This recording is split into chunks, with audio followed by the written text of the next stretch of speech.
Okay, it's on.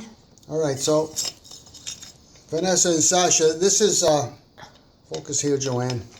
This is much like the picture you sent me, right?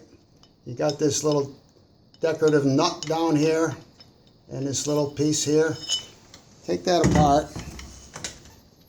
and take the decorative nut off of there. So that's so free.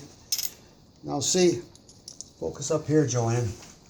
See up here, this is where this threaded tube, it threads right into there. Now, the picture you showed me, I don't see one of these things to thread that into. So, but it's obviously it's up above there. It's got to be. You just can't see it in the picture. So, the way to do it is you thread that. You take it apart like I just did. In this particular instance, we got this nut which just stops it at a certain height. You may not have that, which is okay. You put that up in there like that, and then you put this up. I understand the challenge if you were trying to put this up and then find a way to thread that up in there. That would be difficult for anybody to do.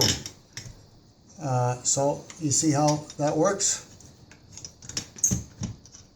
You take the threaded tube and get that where it needs to be, and then you put the globe up. Voila. Easy peasy. This old house. Okay, good luck, guys.